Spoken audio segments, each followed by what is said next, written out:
Big Finale.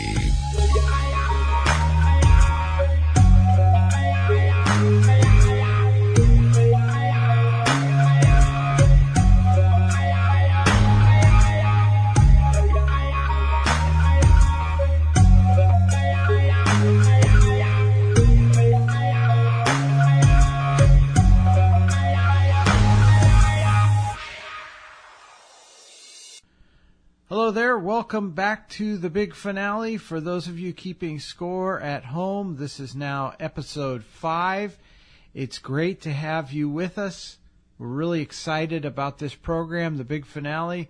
As I said, we have 4 episodes already under the books. We call this show, the subtitle of this program is The Original Program That Started the Fringe Movement. What is the Fringe Movement? The Fringe Movement is a lot of different radio shows that talked about the paranormal and UFOs and various other strange fringe topics from a Christian perspective. We make the claim that we started the fringe in the Fringe Movement. Whether or not we're proud about that now is not the point. The point is we were the originals. Back in January 2006, we launched our program on fantalklive.com, and there's no reason to look that up because that website doesn't exist anymore. At least it didn't a few months ago. But the Big Finale lives on in this version of it, and as I said, we've already done a full 4 weeks. This is week 5. Now, we also do a program called The Bruce Collins Show. And I really look at that as our main program. Not that we sacrifice any quality here at the Big Finale, but we have this program called The Bruce Collins Show where we throw a lot of effort into it. And it has sort of a fantasy element to it, if you've ever listened to it before. We call it the New Theater of the Mind. And if you start listening to that program, The Bruce Collins Show, you'll understand why we call it that. Now, The Bruce Collins Show is on many times a week, depending on where you listen to it. But its main venue is on AM radio in the Tampa Bay, Florida area. We air on Thursday nights at 10 p.m. Eastern Time on WWPR 1490 AM right there in the Tampa, Bradenton, Sarasota area. We just broadcast it right there.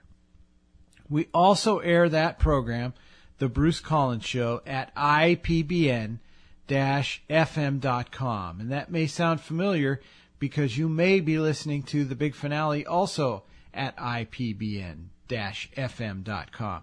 But The Bruce Collins Show streams on IPBN-FM.com Friday nights at 10 p.m. Eastern Time. It is the same episode as the previous Thursday night on WWPR, but if you missed that one, you can also stream it at IPBN-FM.com Friday nights at 10 p.m. Eastern Time. We also, beyond that, post it to FringeRadioNetwork.com. We post the Bruce Collins Show and we post the Big Finale to FringeRadioNetwork.com every probably Friday or Saturday night. It depends, but usually by the weekend we've got that week's program on FringeRadioNetwork.com. We're also all over the place in terms of offering it as a podcast. We're on Podbeam, we're on iTunes, and then for the Bruce Collins Show, we also post that on YouTube. You can go to YouTube and subscribe to the Bruce Collins Show channel. Now, even though this is episode 5, we're doing this in advance, so we have enough episodes in the books that I feel comfortable enough to release it. And quite frankly, on this type of show, there's not a lot of noteworthy news that we need to get out at a certain time. So I wanted to make sure we had a handful of really good programs in the can, as it were, before we actually release the big finale. So what I'm saying is the big finale could actually appear on the Bruce Collins Show channel on YouTube, or it may have its own channel. We haven't really worked that out yet.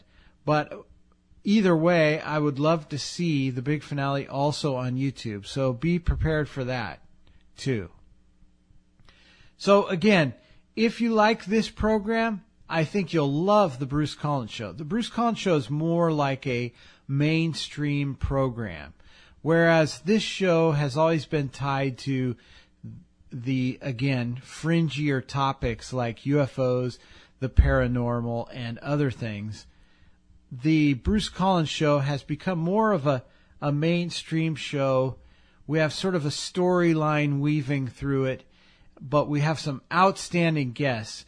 As a matter of fact, the way I look at the Bruce Collins Show, for many years, I knew that it wasn't my best, but I didn't know how to improve the product.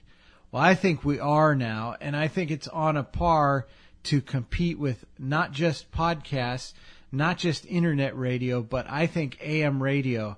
I think we're there. We can always improve. We can always get better. And quite frankly, no show is for everybody. There's going to be some people who don't like the Bruce Collins Show. There may be some people who will like the big finale and not like the Bruce Collins Show, and vice versa.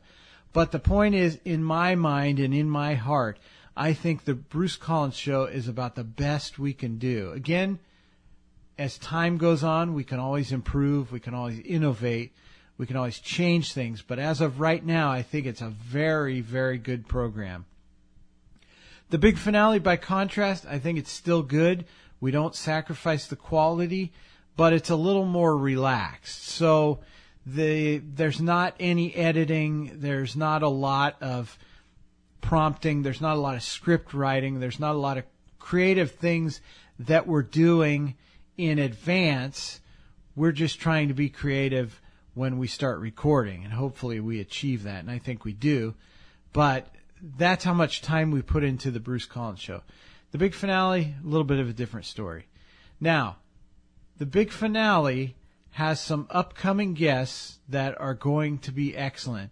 And I don't want to tell you everybody that's going to appear on the show or everybody that has been booked so far, because there's going to be some surprises, I think.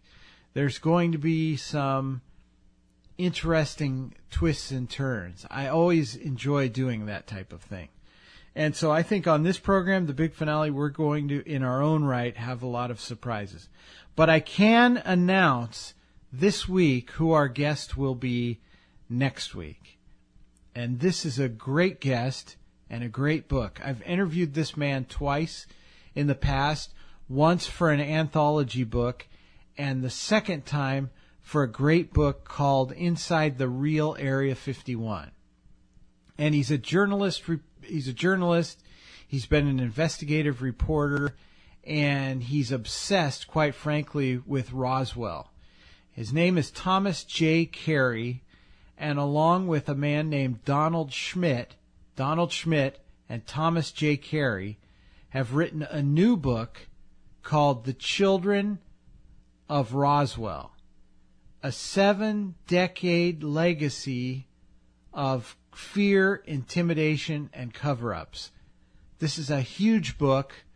It's an interesting book, and it's got an interesting twist. It's unique in, even though there have been plenty of books written about Roswell, tons of them, this one's got a few unique twists, and we'll talk about that next week.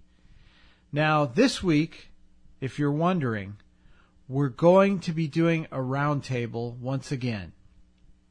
I'm bringing back my co-host on the Bruce Collins Show, Chad Miles, and another man, Gabe Reed. Now, if you don't know who Gabe Reed is, well, I'll let you know in a few minutes during our introduction. But he also plays a role on the Bruce Collins Show.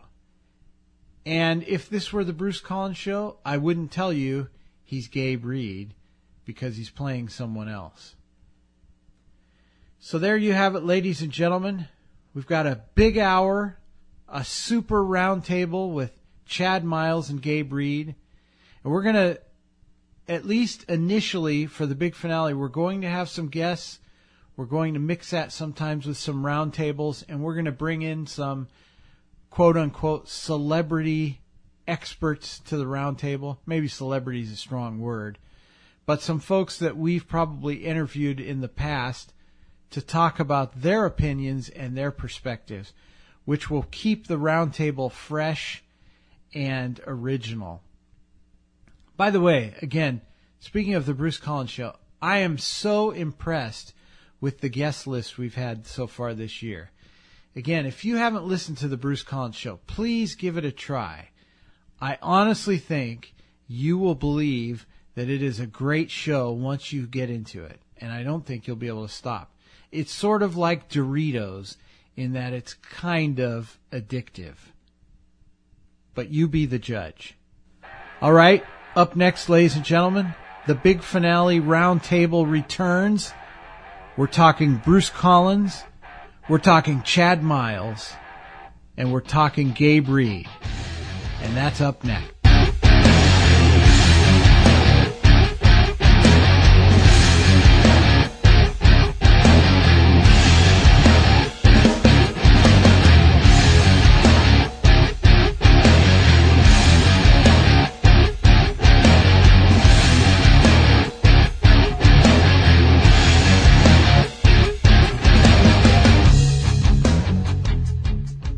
And welcome back to the Big Finale. As I said earlier in the opening segment, we're going to be doing a roundtable this week. So I want to introduce our cast of characters at the roundtable. It's really not a roundtable. It's more like an oval. And it's made of Formica, if you really wanted to know. But at the roundtable, we have the Ayatollah of Radiola. And, of course, he's radio's lethal weapon on the Bruce Collins Show. But here, he's the Ayatollah of Radiola, Chad Miles. Hey, Chad, welcome to the Big Finale. It's good to be here, and hello, everyone. And now we have, up next, his name is Gabe Reed. Now, I would never reveal this on the Bruce Collins Show, but Gabe Reed is the man of about 1,000 voices now. He does the voice of Colin S. Collins. He's doing the voice of Jekyllberry DuPont Sr., and he's doing the voice of our social media expert who will be named later. And he, of course, the real man, his real I don't know if we should be sending out real names, but we'll risk it. The real man is known as the gregarious one for miles and miles around, about a perimeter of about 5 miles. He is Gabe Reed. Hey, Gabe. Hey, Gabe. That sounds like a new character. No. Gabe. How are you doing, Gabe? I think I was thinking of Reed, so I said I combined it. Gabe. Oh man, that's terrible. I'm sorry. It's Gabe Reed. Howdy. I thought this table was more triangular. Illuminati and yeah, with an pyramid shaped. With an eyeball. There's a big eye in the middle, at least that I'm seeing. That's right. We weren't supposed to tell that, but that's okay. Sorry, I blew the cover. That's okay, Gabe. Gabe. Okay. Now, last week on the Big Finale, which was episode 4, this, of course, is episode 5, we had a gentleman by the name of Frank Thayer. Not Bayer Aspirin, but Thayer. But it rhymes with Bayer. Frank Thayer. And he's written the book with Mr. and Mrs. Ramsey, whose first names escape me at the moment, The Aztec UFO Incident. Now, Frank Thayer to me seems like a pretty sincere guy, a funny guy. And I don't know that I would say he's insincere, but I always look at somebody like that, understanding that they're selling a book. But what was your initial reactions about Frank Thayer? Do you have any? Chad, would you like to go first? Well, I don't want to call Frank Thayer insincere or call him a liar or he's misrepresenting anything. I mean, he sounds like a really nice guy personally, but I just don't buy the whole premise of his book. Yeah. I mean, I just don't believe it. I would say he definitely sounded sincere. Yeah. There's a lot of high strangeness associated with any kind of UFO thing, especially something like that. But yeah, I'd say he's sincere. But again, not to say that he's crazy, but crazy people also think they are sincere as well. That's true. Now, this case, the Aztec UFO Incident, for those who may have been watching the X-Files reboot, in the first episode, they actually show that incident in the program. And on the book cover, it actually has the UFO on its side like it did in the X-Files reboot, which I only got to about episode 2 of that show. But anyway. But, in general, UFOs, I will say this. If you want to investigate any kind of a UFO incident, you can get a lot of eyewitnesses. People say, oh, yeah, I was there. I was there 30 years ago. But what you can't find, I'm finding, is physical evidence. A lot of eyewitnesses, no physical evidence. And this is just another one of those books where a lot of people again, and I can't say these are actual eyewitnesses, actual people. Who knows? The author could have made up half the people. How would I know? I wouldn't be able to go out. But if he was sincere, and if he did actually interview all these people, okay, he has to rely on them telling the truth for it to be correct. But until there's physical evidence, that's what always makes me skeptical, because this is also true of other UFO incidences. You have a lot of people who say they've seen something, they've experienced something, they witnessed something, the government tried to cover it up, but there's no craft pieces, there's no alien bodies that we can point to, even though they claim that there's been numerous alien bodies that have been captured. So I don't buy it until I would actually find something. First of all, from my perspective, I realize I am a bit skeptical, but even that being the case, I still need some kind of physical evidence to ever say, oh yeah, something happened there. And again, that's a bigger question, is something happened there, but is it even extraterrestrial? So that's even another thing. But again, that's a big sore spot with me, is no physical evidence. Well, and here, is the story that he recounted about this incident. First of all, he says I think he said between 14 and 16 bodies that were recovered. That's a lot. Bodies. Yeah. That's a lot of bodies. Crammed in there. Yeah. And then there was a small hole in one of the windows of the craft, and they stuck a stick or a dowel rod or something through there, and they managed to push the correct button on the console to open the hatch. Yeah. And I'm like, really? Yeah. Really?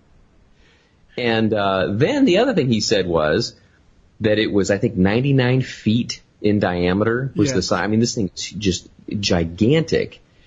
But they were able to, it was held together with pins, and they took it apart in 3 sections, and they were able to haul it away on a tank recovery vehicle that was from World War II. But it was seamless, too. Yeah, right. Yeah. The pins showed themselves when they hit the door open button. But, and like you said, Bruce, there's no physical evidence, and the whole thing is like second and third hand retelling of the incident. I mean, look, I was in the Army, okay, and if I was on some detail that had to pull 16 alien bodies out of a 100-foot diameter UFO, I'm going to tell somebody, right? I mean, one of those, there had to have been quite a few military personnel involved in this. Somebody would have said something, but it's like second and third hand information, and the whole thing's just sounds real flaky to me. Just real flaky. Okay, so you mentioned military, Chad, and since you have the military background, let me ask you this. And this is true of Roswell, and also this Aztec UFO incident, and apparently other cases allegedly.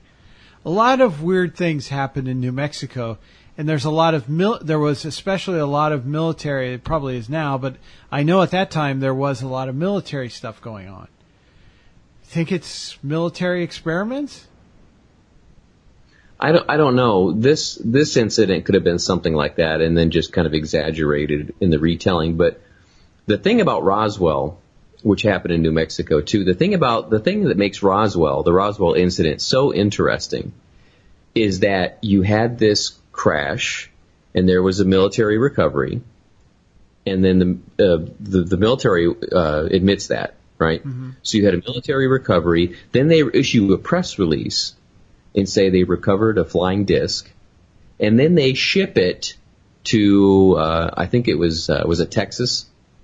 And when it got to Texas, then they said, no, this is just a weather balloon. This wasn't really a UFO or a crashed disc or whatever.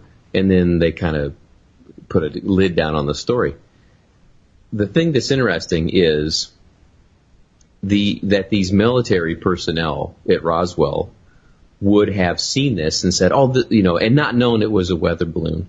And then later the Air Force admits, that was just a cover story. It was really this, I think they said it was an acoustic sensor that went up, and it was supposed to listen for nuclear testing from the Soviet Union. But I still, if this was some piece of military equipment, I'm not saying it's a UFO. Let me make that clear.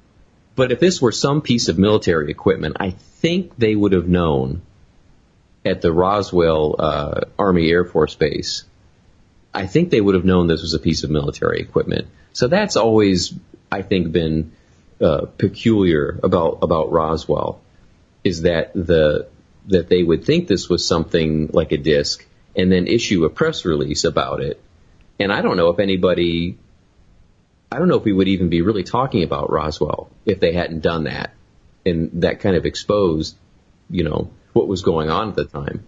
Yeah. But another thing about Roswell is there are so many people. I mean, this whole incident is like so embedded in the local lore around that area. And I remember when I was in the Army, I had a person who was in my platoon. He was from that area in New Mexico, not from Roswell exactly, but I think another town over. And I asked him, and I said, because I was always into UFOs and things like that before, when I was younger.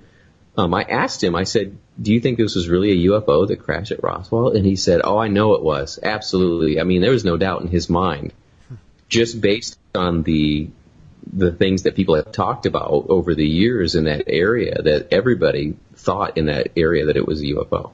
Huh. So Roswell is a lot different than this. In this Aztec case, just looks almost like a cheap knockoff of Roswell. You know what I mean? Yeah. But although I will say with Roswell, I think the locals enjoy it because it's been good for their economy, right? Yeah. And have you ever been to Roswell before?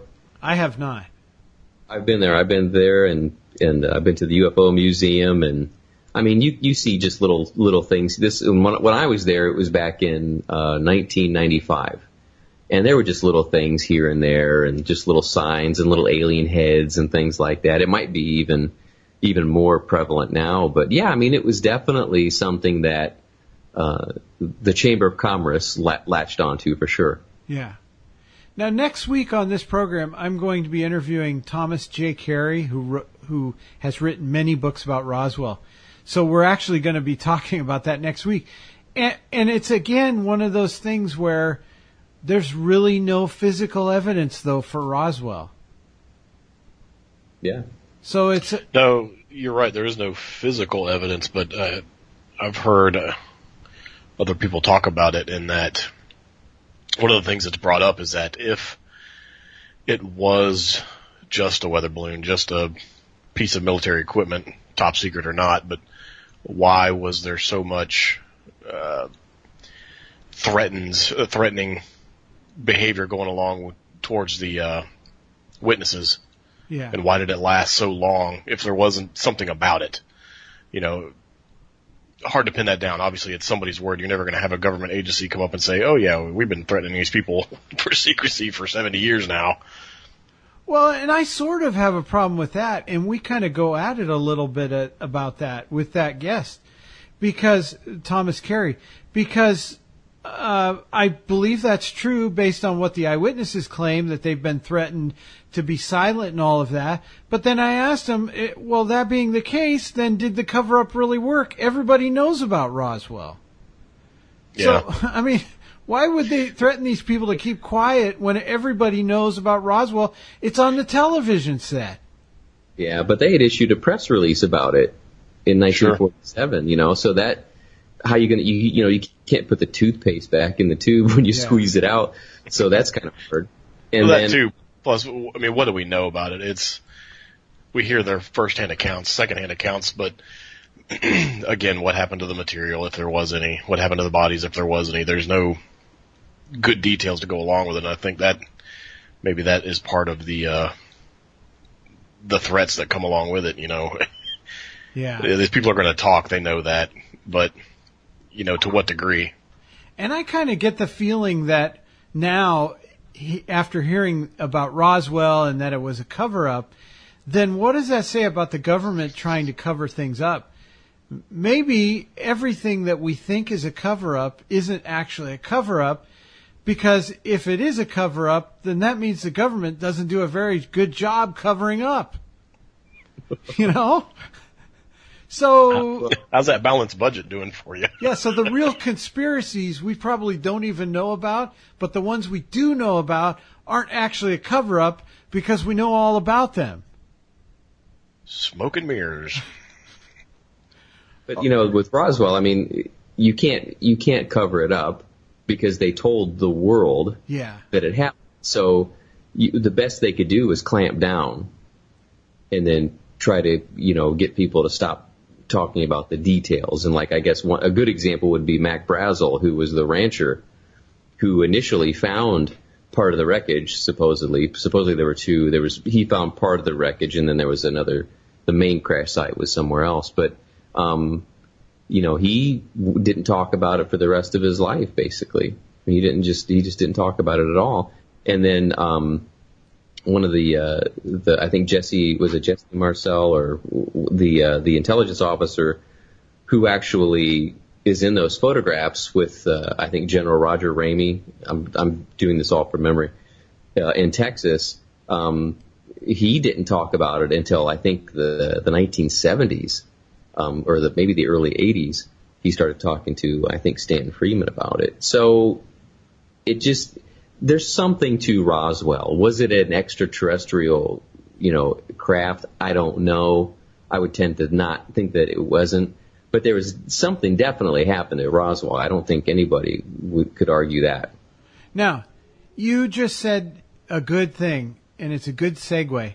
You just said something to the effect of they couldn't really cover it up at the point that from day one because it was already out there. So they could kind of just not talk about it. And as Gabe said, they could threaten the witnesses. But they could also do one other thing. They could change the narrative, right? So with you two gentlemen, in the back of your mind, is there any thought in your minds that this could possibly be a narrative where they want us to believe that it's extraterrestrial? At this point in time, I don't see what the good would do. I mean, it's not like they weren't selling books back then. It certainly helps the movie industry. What would be the point to portray it as a UFO instead of some super secret high technology that we have engineered on our own? Good point. Well, I could get really crazy conspiracy theory, and I would say this: if this is, let's say this is demonic activity, mm-hmm. and let's say let's say the Nazis were able to open some kind of a demonic summoning channel during World War II through some kind of ritual or something like that. And would you rather have the public believe that this is extraterrestrial in nature and extraterrestrial beings, or interdimensional or demonic beings? That's a good point, too. I'm guessing you would rather have the public think that it's extraterrestrial in nature. Yeah. And I say that because, and I often tell people this, and I know a lot of Christians believe that this alien activity and all these things are demonic, and I happen to believe that as well. But I would just say this. If you look at society in the United States 200 years ago or 150 years ago, and let's say a being that we would recognize as an alien today showed up in a town square somewhere in a relatively large city, or maybe even a small town in the United States, and people saw this thing, what would they think it was 150 years ago or 200 years ago? They would say this is a demon, or something like that.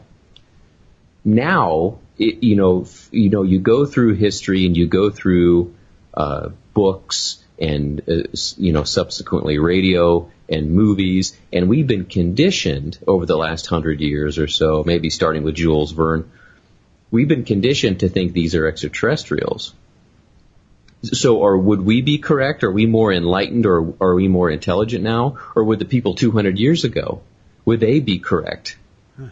Because they haven't been through the programming or the propaganda, if you want to call it that, of calling this thing an alien. Yeah. I don't know. Go ahead.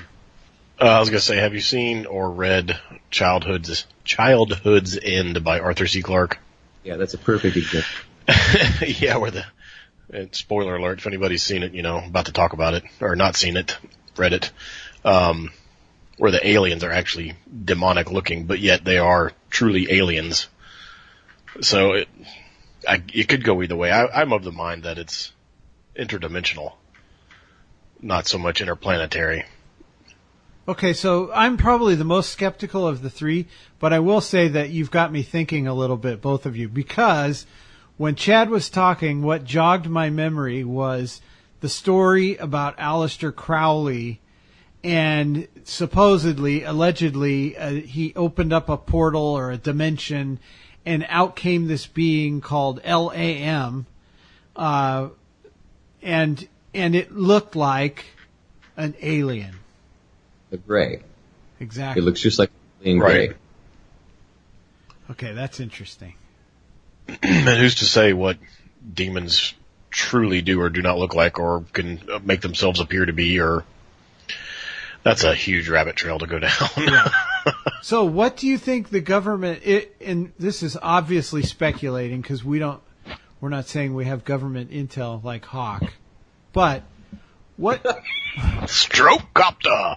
What do you think the government might know about this? So I would think that then if we're going in this direction, then I would think the government would kind of at least some faction or some group in the government, kind of like what Nick Redfern talked about, the Collins elite. Like there must be a group then that would know that what we're dealing with, right? I would think so. I think there's somewhere deep down in there somebody who knows what's going on, but the surface level government that we interact with will never know. It's not their job to know. Yeah.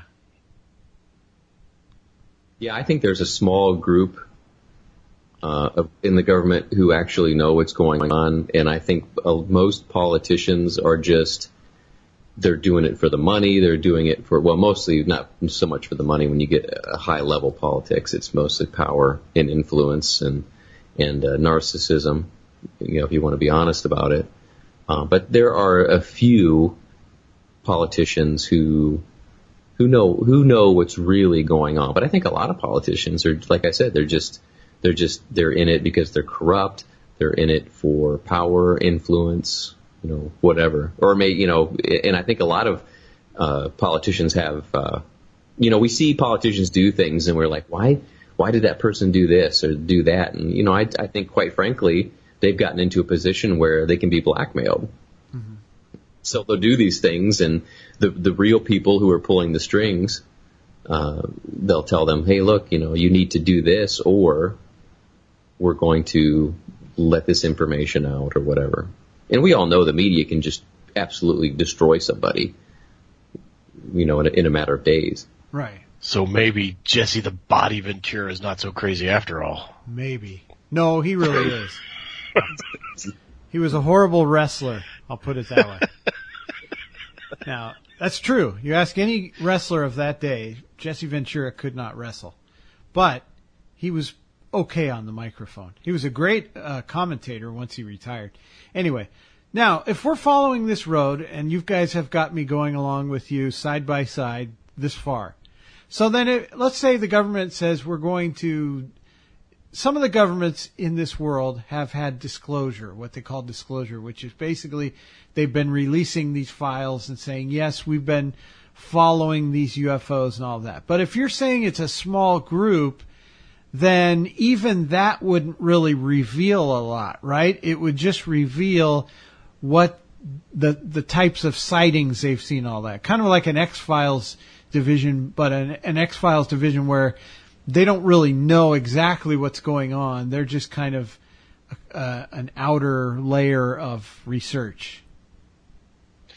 Yeah, but if you see what has been quote unquote disclosed, it's all either hazy or it points towards a nuts and bolts type encounter. Not at all interdimensional, because that's woo woo. You don't want to go there because we can't really explain that. We can't talk about it because we don't know what it is. But they see a light. Well, something's got to create that light, so let's just say it's some crafts or something like that. Or maybe it's Geeb. No, just kidding. Geeb. Flying around on his saucer. Hey, I know a personality you could do on the Bruce Collins Show. You could be an expert on Hebrew roots, and we'd call you Rob Geeba. Assalamu alaikum, my brother.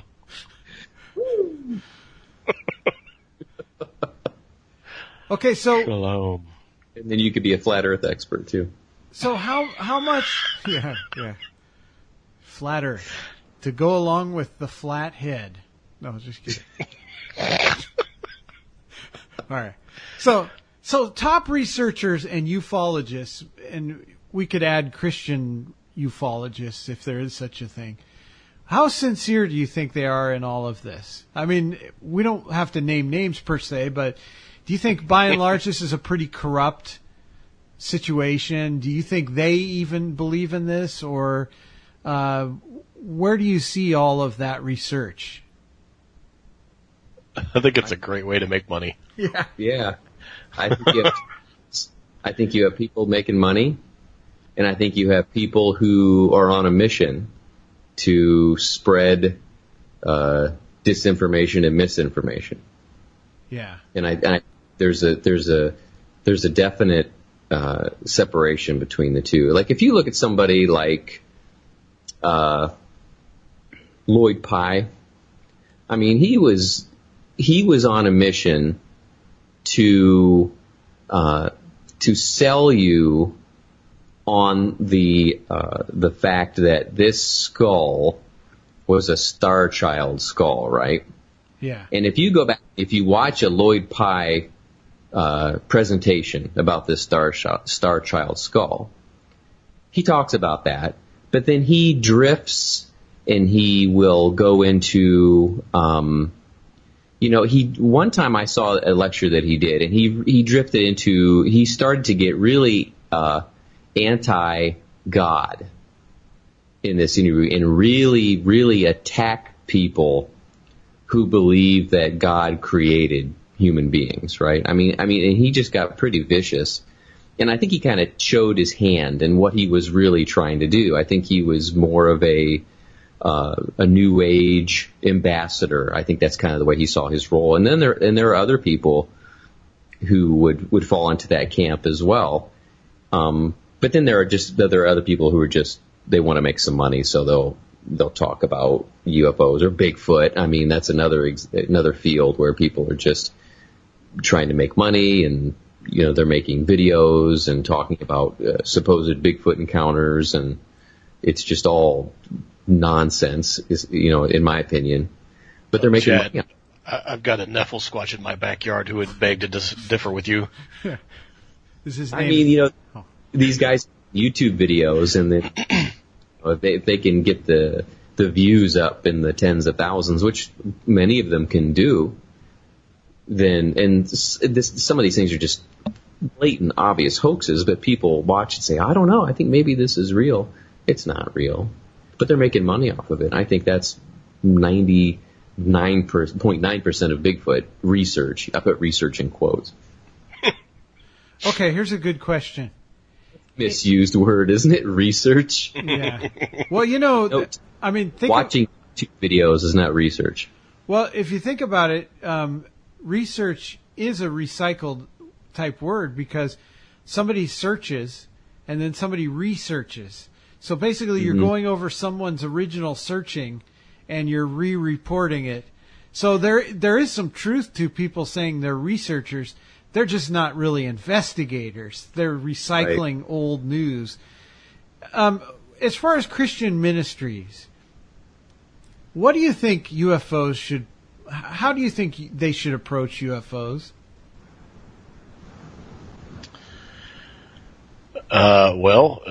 Is it, what part of that has to do with the message of Christ? I'll just leave it at that. Yeah, I mean, if you are in a ministry, the focus of your message should be on the gospel and on Jesus Christ and the sacrifice of Christ and what that means for us. How do you walk in the victory of the cross, and then also how do you die to yourself daily, as the Bible teaches us. I mean, those are there are a lot of practical things that go along with being a Christian.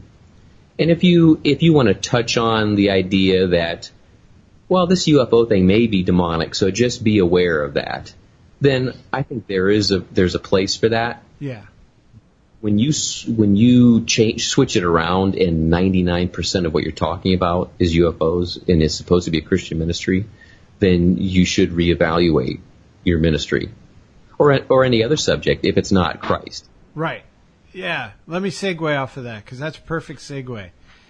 You just said, any subject can overshadow the message of the gospel, which is Jesus Christ. And I think that personally, UFOs can be explained from a Christian perspective. I think Bible prophecy is part of the Bible, so it can be talked about. But I want to tell you guys about a situation I had a long time ago about somebody who has, and I won't mention their name specifically, but they've unfriended me, so even if I did, I'd probably get away with it. But I'm not going to.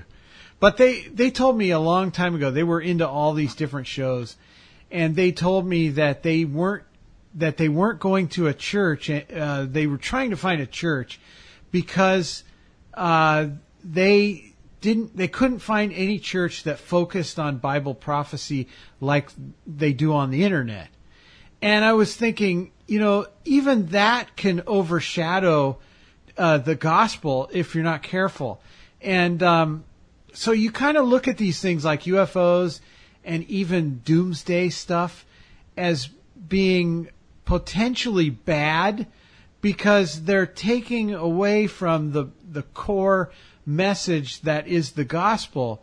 And so I think they can be explained. There can be a certain amount of time to explain these things. And there are Bible prophecy teachers, I understand that. But if you're a ministry like a full gospel ministry, a ministry where you're preaching all of the gospel, then certainly the centerpiece has to be Jesus Christ. And if it isn't, then I think you're actually going for a more you're tempted to go to a more sensational grasp of these different areas. And that can lead to, that's a long trail that can lead to being motivated by money. And I think once you go off the trail, you start going into other weird things. And I wasn't sure if I wanted to broach the subject, but I do actually this week. It's something that when this show airs, it will be past that time. But I don't know if you gentlemen want to comment on it, but I do. And that is, I want to talk about Skywatch TV for 1 second. And that is the prophecy of the popes. And this is another one of those things that it does kind of bother me, but it bothers me less now because I have, people may know, I've unfriended some people on Facebook because I didn't want to hear the more sensational stuff on a regular basis. I mean, I was getting people that were talking about comets hitting the Earth every 5 months and all of that. But I wanted to give an example of Skywatch TV only because of the way they market their product. They've been selling books, and Tom Horn and Chris Putnam have been selling books about the Pope and the Catholic Church. And one of the things that was the prophecy of the popes. And they said outright that this Pope was Pope Francis. And they even, well, he is Pope Francis, I'm sorry. That he would be Petrus Romanus. And they even said that it was going to be Peter the Roman. Well, then it turned out to be a guy named Francis, or it turned out to be Pope Francis, and they said, well, it's still tied to Petrus Romanus because he's from Italy, or his parents were from Italy, so he's tied to that. And then people started kind of questioning that, and I remember there were some radio hosts who have later joined Skywatch who kind of defended that book by saying, well, you know, they were just saying what other people are saying. They weren't necessarily saying that Pope Francis was going to be Petrus Romanus. And yet every time I'd see an article, it would say Petrus Romanus said this and said that and had a picture of Pope Francis on it. And I'm honest enough to say I don't know who this guy is. I don't know if he's the false prophet or not. But I know I don't know, and I'm not going to lie about it. But now they're saying on their website that this might not be the real Petrus Romanus, that the real Petrus Romanus may be next, and that they've got a new book tied to it. And again, we go back to sincerity and insincerity and trying to sell a book. And so now I'm taking the direction away from Skywatch. This is more like the question. Are you amazed at how gullible some people are when it comes to this kind of stuff and how it's tied to Christianity? And people feel like they have to be on top of these things by buying these books and all of that. Is that surprising to you guys? Because honestly, it is to me. I'm always amazed at how far out these guys can go, and they're still very popular. What do you guys think about it? I'm just surprised anybody buys books anymore, to be honest with you.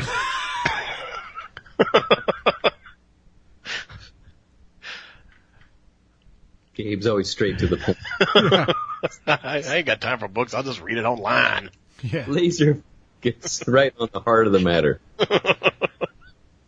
You know, it does surprise me, and it doesn't surprise me. And I'll give you a perfect example. Back in the 90s, the Prophecy Club was really popular. Stan Johnson and the Prophecy Club, and they had all these people on the Prophecy Club, and they said all these outrageous things. You can find these videos on YouTube if you want to watch them. I don't necessarily recommend watching them. I mean, they're just like that, the squirrely fringe Christian stuff. I mean, it was just they were just doing it back in the 90s. But back in the 90s, they really hyped up the Y2K thing.